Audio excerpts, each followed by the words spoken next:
Hoje vamos ao trecho do Apocalipse de Jesus, segundo São João, no capítulo 11, versículos 15 a 19, que trata da sétima trombeta, que alguns apontam como o terceiro ai do Apocalipse. Mas será que essa interpretação encontra respaldo no texto? Vamos ver.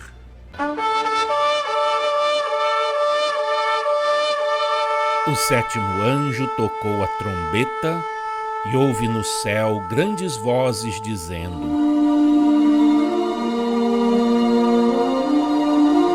O reino do mundo se tornou de nosso Senhor e do seu Cristo, e ele reinará pelos séculos dos séculos.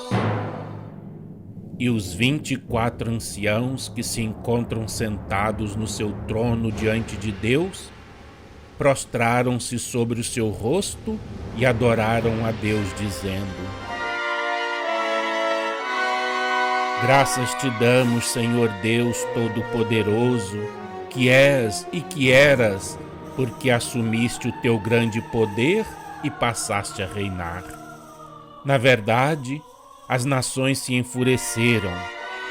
Chegou, porém, a tua ira e o tempo determinado para serem julgados os mortos, para se dar o galardão aos teus servos, os profetas, e aos santos, e aos que temem o teu nome, tanto aos pequenos como aos grandes, e para destruíres os que destroem a terra. Abriu-se então o santuário de Deus que se acha no céu, e foi vista a arca da aliança no seu santuário, e sobrevieram relâmpagos, vozes, trovões, terremoto e uma grande saraivada.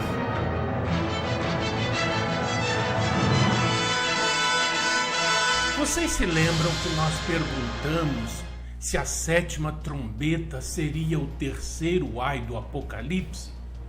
Pois bem, vamos recordar aqui o texto. Vamos retornar ao capítulo 8, versículo 13.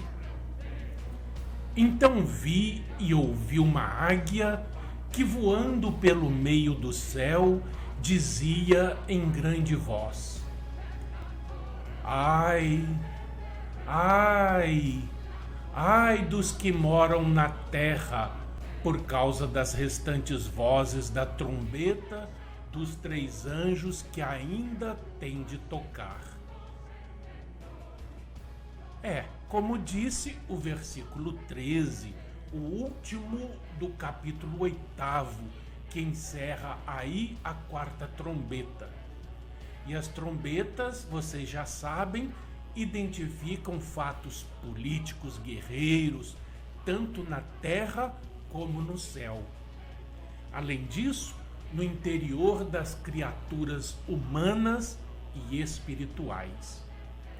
É importante nós repetirmos isso, porque há pessoas que ainda não entenderam que nós somos, em essência, espíritos, seres espirituais e não materiais.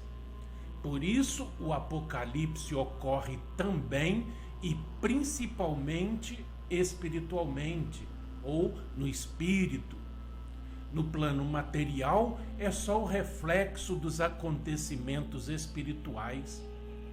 Foi-se o tempo em que os fatos do Apocalipse eram só entendidos materialmente, e nós vamos revisando esses pontos para dar certeza da comprovação dessa profecia. Os diversos fatos materiais, como apresentados aqui, foram para comprovar a realização dos acontecimentos. Agora, depois que o Paráclito veio ao mundo e nos mostrou com imensa clareza o mundo espiritual, e me refiro aqui à codificação feita por Allan Kardec, não se pode mais interpretar o Apocalipse ao pé da letra. Ou seja, tal vocábulo expressa o que ele quer dizer literalmente. Não. Aliás, antes mesmo de Kardec, já não se podia fazer isso sem correr enormes riscos de errar na interpretação, pois muitos deixaram de fazer sentido para a humanidade, quer dizer, muitos desses termos, não é? Veja-se, por exemplo, ao falar de carros. Os carros, no tempo em que João escreveu como médium o texto do Apocalipse, eram as famosas bigas puxadas por escravos ou mesmo por animais, entre eles os cavalos, né? Depois passaram a ser uma espécie de charrete ao tempo de Kardec. Hoje são os veículos automotores.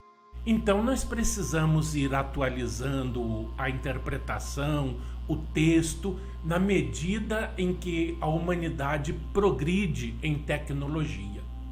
Mas eu voltarei a falar sobre isso. E eu gostaria que vocês, como lição de casa, lessem novamente este trecho do Apocalipse, capítulo 11, dos versículos 15 a 19, e depois lessem o capítulo 15, do versículo 5º ao 8º. Mas não fiquem somente na leitura simples. Leiam, analisem e vejam se descobrem entre esses dois textos alguma semelhança. Observem os termos que se repetem, as situações que se repetem. Combinado?